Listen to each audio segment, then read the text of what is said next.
Bismillahirrahmanirrahim. Elhamdülillahi Rabbil alemin.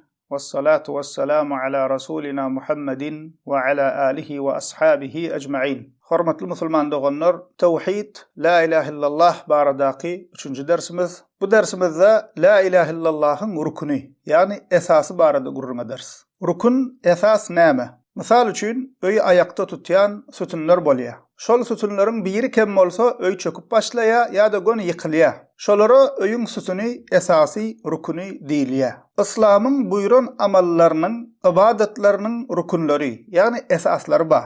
İbadetlerden misal bereliň, namazyň rukunlary bar. Rukunlara namazyň farzlarym diýilýär. Namazyň rukunlarynyň biri, farzlarynyň biri musulman doganlar ruku etmek. Ruku etmäge güýji ýetýän kişi bilip ýa-da bilmän rukuny terk etse, şol namaz batyl bolýar. Edil şonuň ýaly musulman doganlar kelimat-ı tevhidin la ilahe illallah'ın iki sany rukuni, iki sany esasy bar. Şol rukuna, şol esaslara dogry amal edilmese la ilahe illallah amala aşmaya ve la ilahe illallah diýen kişi bu söz peýda bermeýär. Şolaryň biri musulman doganlar reddetmek, inkar etmek. İkincisi kabul etmek. Diýmek la ilahe illallah'ın iki sany esasy rukunu bar. Reddetmek ve kabul etmek.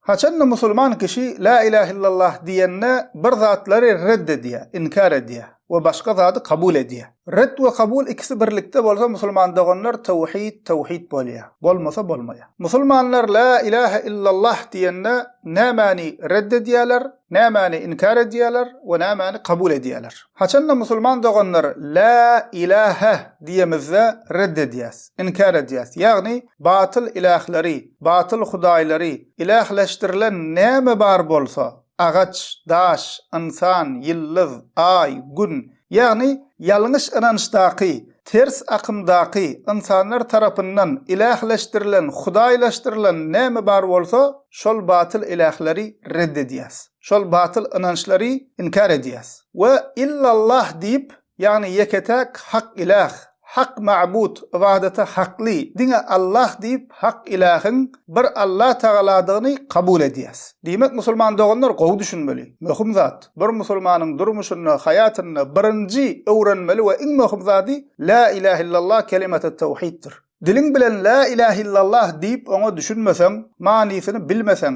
nämäni kabul edip nämäni inkar edýänini bilmeseň, sen la ilahe illallah'a düşünmedik kişi bolýan. Misal üçin, öňem biri Allah saklasyn namaz barada namaz beden terbiyesi, namaz zariyatka diýip kitabyna ýazypdyr. Bu adam namaza düşünmändir. Bu kişi namaz okusa da buna peýda ýok. İbadete beden terbiyesi zariyatka diýen kişi intak imanyny, akidasyny düzeltmeli. Ýa-da musulman doganlar käbir kişiler ba namaz kılýar 5 wagtyna. Cuma namazyna gidýär. Belki haja gidiklen bolmagy mümkin, emma yalan sözleýär. Namaz okuýan insanlara töhmet atýar, para alýar, zulüm edýär, gıybet edýär we şoňa benzeş. Bu kişi namaza düşünmändir. Okan namazy ona peýda bermändir. Diýmek musulman doganlar la ilahe illallah kelimat-ı tevhid hem şeýle. Manysyny dogry düşünmeseň, näme diýmek, nämäni kabul edýäs, nämäni inkar edýäs, la ilahe illallah diýen kişiniň inanjyna nämeler bolmaly, nämeler bolmaly däl.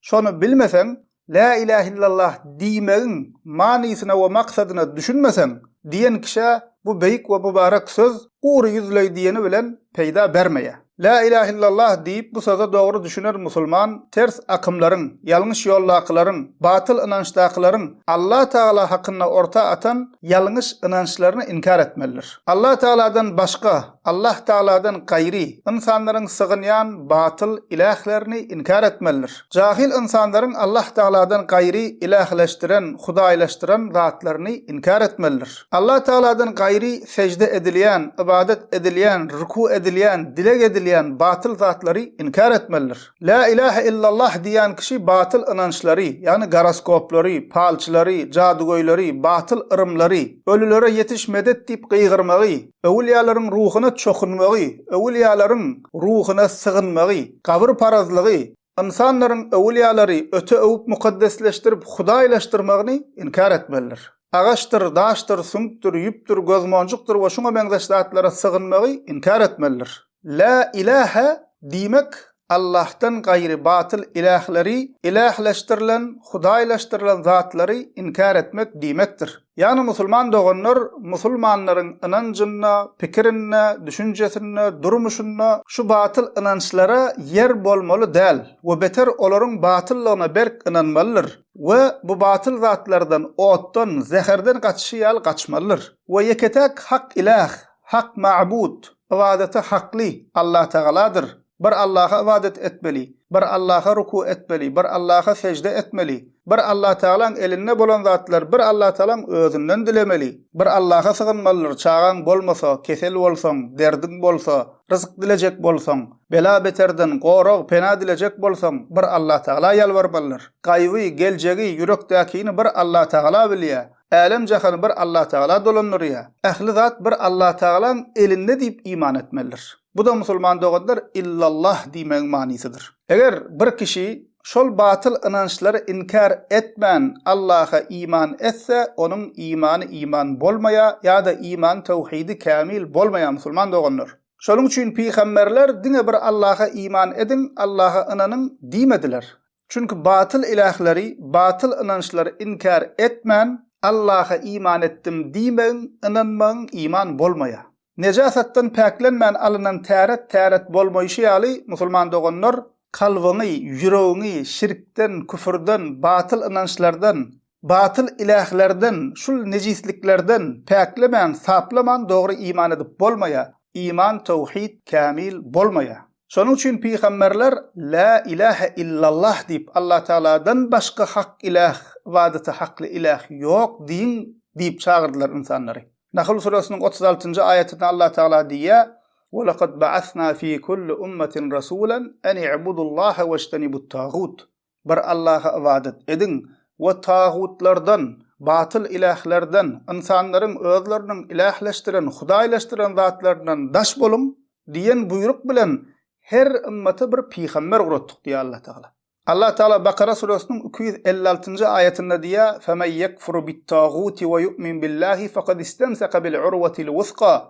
Kim tağutları, batıl ilahları, insanların ilahlaştıran, hudaylaştıran, daş bolsun, agaç bolsun, näme bolsa bolsun şo zatlar inkar etse we Allah'a iman etse, ana şonu berk gopmayan gulpa yapışdygydyr diýär. Sahih Müslim'de gelen hadisinde Peygamberimiz sallallahu aleyhi ve sellem diye: "Men qala la ilahe illallah ve kefara bima yu'badu min dunillah haruma maluhu ve damuhu ve hisabuhu alallah."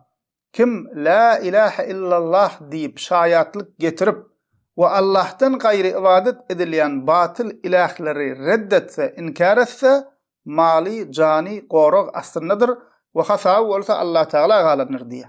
Yani musulman doğanlar Peygamberimiz sallallahu aleyhi ve sellem dine bir diýse diýmedi. Yanından şertini getirdi. Allah'tan gayri ibadet edilen zatlar inkar etse diýdi. Şonna ol kişinin mali, cani, gorag asrındadır ve hasabı Allah Teala galanır diýdi.